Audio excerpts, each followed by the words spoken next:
look into your life at the moment, look into the challenges and difficulties that you face. There is going to be some capacity for gratitude.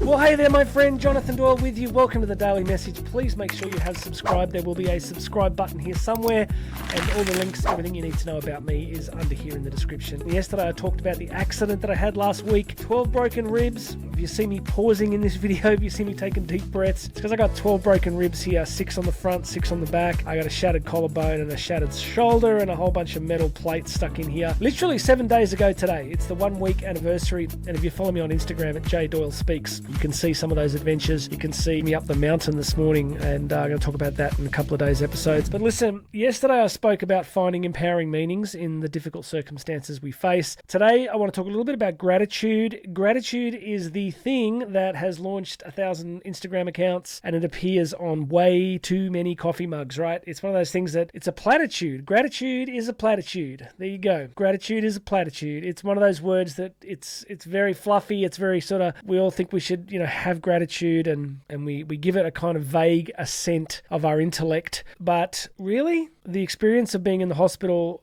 just opened up layers of gratitude that I really found quite profound. At the basic level was the gratitude for being in a country where I can literally hit the road at 6:15 in the morning. By 4 p.m. in the afternoon, I got a whole new bunch of metal hardware in my shoulder. I got incredible doctors, anaesthetists, trauma surgeons, awesome nursing staff, incredible drugs.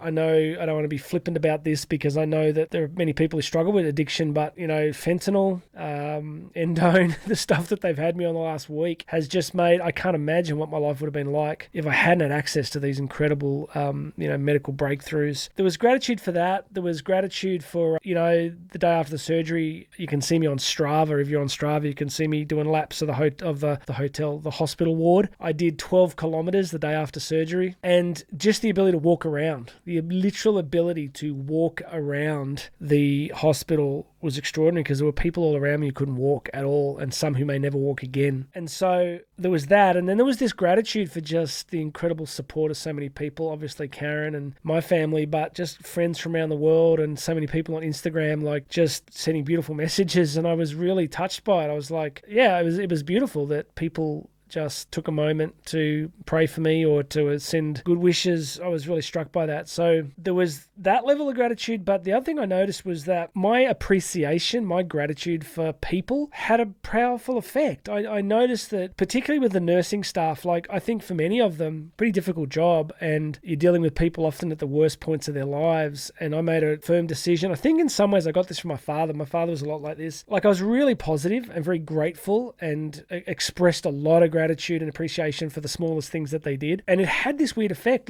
They just treated me incredibly well. And you could tell that they were kind of stoked that, oh, cool. They came on the start of their shift and they're like, okay, who's this new patient? And they're like, oh, cool. He's not a psycho. He's pretty friendly and he's really appreciative of what we're doing. And that struck me because I became aware that the more I operated in gratitude, the more I operated in appreciation, the more it impacted people around me. Now, I can't make people do things, but I was really aware of it. I was really aware that if I had a positive attitude towards people in the midst of a lot of pain, it had an effect. And then just walking around the place, I would smile at people and say hello and start conversations. And that disposition, that attitude of gratitude, that attitude of appreciation tends to change the reality around you. You're always going to have exceptions, but in general, that's what I noticed. So I just want to say to you in this episode, look into your life at the moment, look into the challenges and difficulties that you face. There is going to be some capacity for gratitude. I know you don't feel it. Every time someone does a message like this and you're in a bad place, if you're feeling depressed or things are going bad for you, it's very hard to hear this. But that's why it's a decision. It's literally a decision that you have to make, that I am going to operate in this disposition rather than in one of,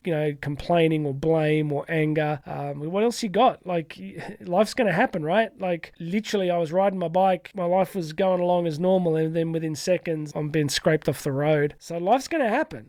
We're going to constantly have these challenges and difficulties presented to us. The only part that we get to deal with or to decide about is our response to it and our attitude that we bring. So please, my friend, please find reasons to be grateful. And the last thing I'll say about this is I've got this really cool app on my phone called Mindset, which I really like. It's just this vast collection of personal development audio. And, the number of personal development greats who make the point that until you can be grateful for what you have now, you may find it difficult to get the things that you don't currently have. And there's a lot of material on this that it seems as if God basically says to us, I want you to develop an attitude of appreciation and joy and gratitude for what you currently have. May not be exactly what you want, but until we develop this attitude in the circumstance we have now, then we don't seem to progress towards what we really want. I don't want to take that risk. So I don't know what you see when you look at me. I think maybe sometimes people think I got life all figured out. I really haven't. There's tons of things that I'm working on that are really significant for me that are not in my life yet, but I'm challenged by this. I'm challenged to go, right, I have to have an attitude of appreciation for what is currently here. Because if I can't enjoy what I've got now, then logically, why would I necessarily be able to enjoy other things in the future? Because it's still going to be the same me, right? Like in a year's time, it'll still be me. And if I haven't learned this skill now, then all I'm going to do is take my ingratitude into whatever different circumstances I have. There's plenty of really depressed billionaires, right? So